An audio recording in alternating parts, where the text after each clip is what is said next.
Morning rally. I was 12 years old when I began my MBA at the kitchen table. There's not many people who can say they got their education in sales at the dinner table. But for my brother and me, that's exactly where our education and our love for sales began. See, my dad was an owner-broker of a Coldwell Banker franchise. My mom, she was a top agent in town.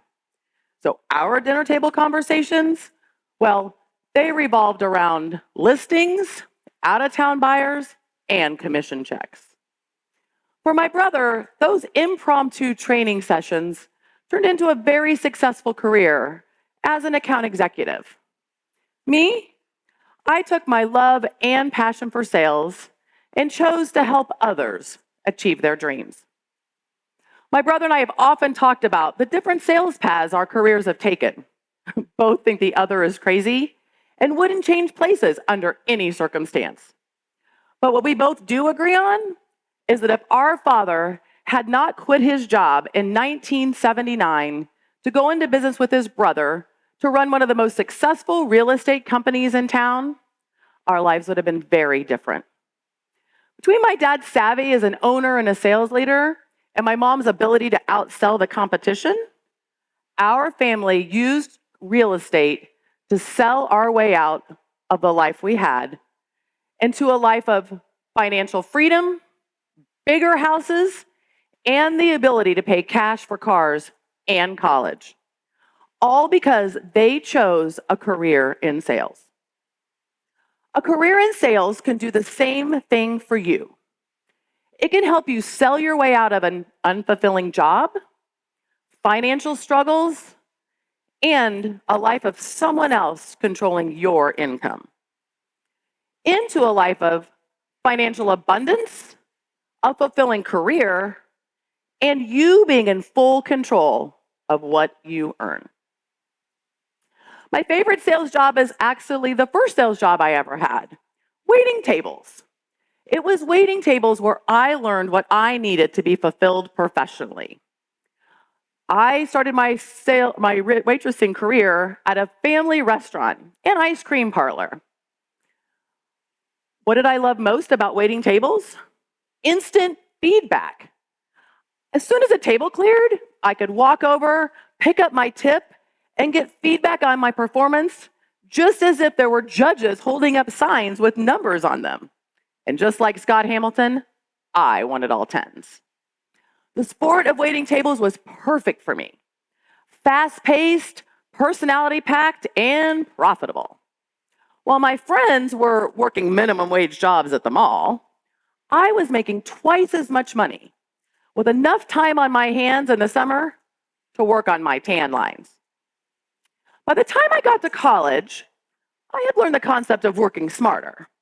So I took a job at a fancier restaurant in town that just happened to have a sports bar in the basement. One shift on a Saturday night at that restaurant, well, that could net me between $75 and $100. Then one night, I got my big break. One of the cocktail waitresses had called in sick at the bar. The manager approached me. He wanted me to fill in. I felt very grown up as I headed to the basement, considering I couldn't even drink any of the beverages that I would be serving. The bar was a dark, loud, testosterone-heavy den. The pace was ridiculous. I soon learned that trying to balance a tray of drinks while navigating your way through the crowd while they are cheering for the home team, well, that is not for the faint of heart. By the end of my 6-hour shift, I was exhausted. But my apron, oh yeah, it was heavy. I could not wait to get home and dump it on the floor in the family room and count it all up. I made $200 that night. So I said to myself, this is what it's like to play in the big leagues. I was shocked, but I was hooked. There are so many similarities between sales and waiting tables. First thing I learned was what you sell matters. When I worked at nicer restaurants through college that had alcohol and larger ticket items on the menu, my tip was bigger, much bigger. The second lesson I learned, Territory matters. The section that I was assigned each night, well, that could mean the difference in $40 in tips. Third thing I learned, relationships with management matter. Yeah, guess who assigned sections every night? That's right, the managers. So guess who I buttered up to? Pun intended. Fourth, how you treat your customers mattered. I had regulars, people who would ask to be seated in my section because I took good care of them and they took care of me financially. And lastly, product knowledge matters. What were the night's specials? How was that dish prepared? And did the salad have nuts in it? All of those things mattered to my customers, so they mattered to me and my tip total too. Well, all of those lessons were important then and worth noting today. Over time, I realized that, you know what? Those were just sales 101. The most important lesson that I learned during my 6 years of waiting tables was this. There are jobs with a set income and jobs where you set your own income. Let me say that again. There are jobs with a set income and jobs where you set your own income. You have a choice. If a job where you set your own income is what you strive for, well, there are very specific actions that you will need to take. I learned these unspoken difference makers while working with and observing the best. I call them top 10 percenters. The top 10 percenters are the best sales professionals in their field. They are outselling and out-earning their coworkers and their competition. And they all have one thing in common: confidence. I don't mean the fast-talking, arrogant confidence that TV likes to portray of the used car salesman. No. I mean the quiet confidence that you have when you wake up every morning knowing you've got this. It's the mental toughness that you can draw from during times of self-doubt, setbacks, and disappointments. Confidence can take you places that you cannot go without it. Good news, anyone can learn to build the confidence they need to go the places that they want to go. Today, I'm going to tell you how sales reps from around the globe build and maintain the confidence they need to not only own their income, but own their life. I am going to share with you my top 10 rockstar sales traits.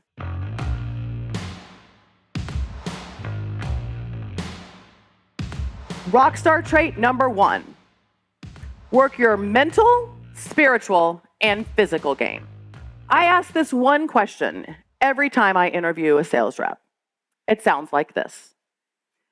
Tell me 3 things that you do consistently, regardless of the job you're in or the company you're working for, that you truly believe in your heart. If you do these things and do them consistently, you will be successful. Here's what top 10 percenters tell me. I'm at the gym every morning by 6 a.m.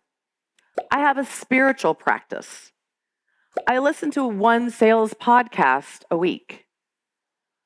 I get 8 hours of sleep a day. I put my phone down for 2 hours every day so that I can be present with my family. And I write my goals down, and I have an accountability partner. Top 10 percenters understand that it's the work they do outside of work that will ensure that they are mentally, spiritually, and physically fit to get to and stay at the top.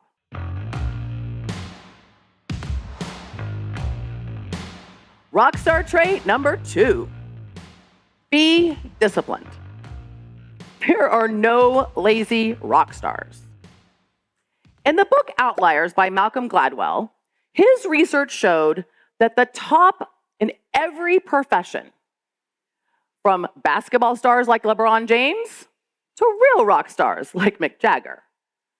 They spend 10,000 hours of intense and intentional practice to reach mastery. 10,000 hours? Do you know how much discipline that takes? Practicing your pitch, selling on value instead of price, being at the gym at 6 a.m., and reading a sales book instead of watching The Bachelor at night. All of these things take discipline.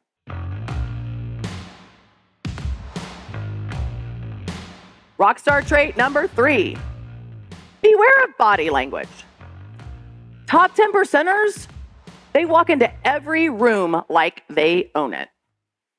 Are you inadvertently telegraphing to others that you lack confidence just by how you're carrying yourself? Well, throw your shoulders back, look people in the eye, and use your command voice when you walk into a room and meet them. Sure, there are going to be times when you don't feel as confident as you'd like to, but you can still portray confidence to others.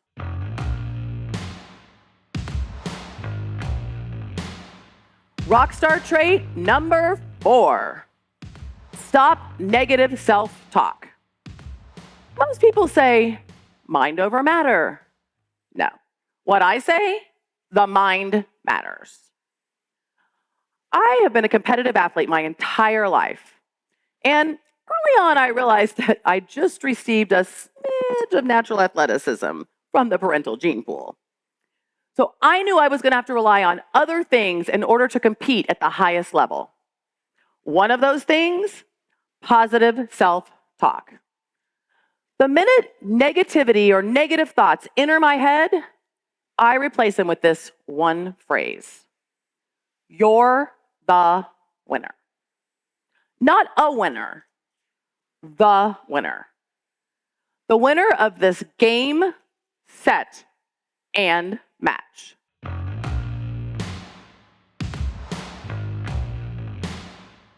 Rockstar trait number 5, have a short memory. Sales is a rejection-filled sport, full of opportunities to beat yourself up.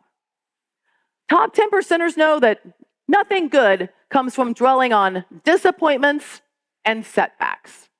So I would ask you to resist the urge to beat yourself up and dwell on the past. If there are lessons to be learned, acknowledge them, learn from them, and move on.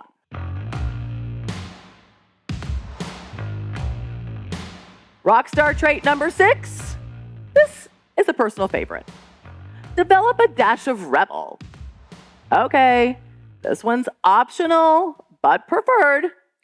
Yeah, well, those top 10%ers from around the globe that I had the pleasure of working with, they were all just a little hard to manage from time to time. And they'd earned the right to do so. Top 10%ers, yeah, they don't ask for permission. They're going to ask for forgiveness. And I respect that about them. So throw on your black leather jacket, put on your 5-inch stilettos, and walk unapologetically into the next sales meeting.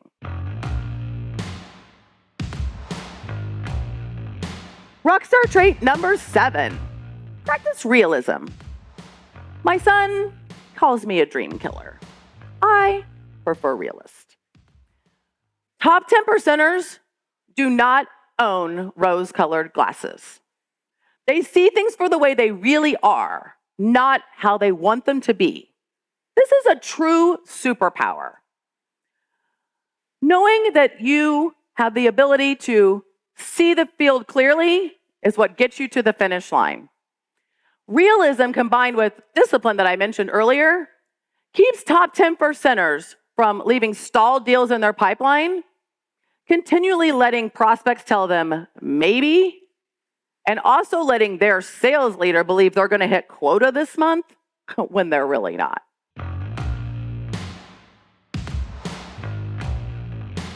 Rockstar trait number 8, pull from past successes.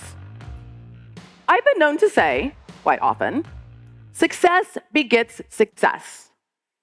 The best time to close a deal? Right after you've sold a deal. Top 10 percenters get this. So when a sales rep lands in my office for the high five and the attaboy after they've closed that big deal, you know what I tell them? Go back and get on the phone. Pull the next prospect that you expect to close out of the list and see if you can make it rain a second time today.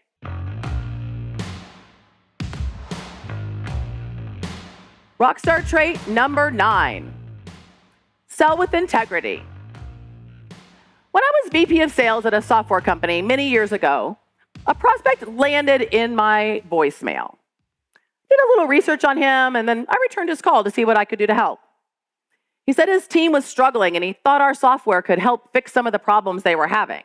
So you know me, I launched right into discovery mode, asked a bunch of questions. And then I said this to him: I don't think you're ready for our product yet. It's expensive, it's hard to implement, and it's hard to learn. There are much cheaper products on the market that I think will help solve the current problem that you have. But when your team gets to 8, call me. We'll talk then. Months went by. I'd left that company and started my own consulting business when someone landed in my LinkedIn inbox, wanted to talk. So I called him up and apologetically said, "Do I know you? Have we met?" I didn't remember him at all. Started to refresh my memory. "Oh, yeah, you. Yeah, you wanted to buy our product when I was at the last company." I said, "I can't believe you remembered me and have been following my journey." He laughed. He said, "Yeah, I've never had anyone refuse to sell me anything before. You made quite an impression." Well, that was a nice reminder to stay true to my value system. Top 10 percenters who sell with integrity value their character and their values.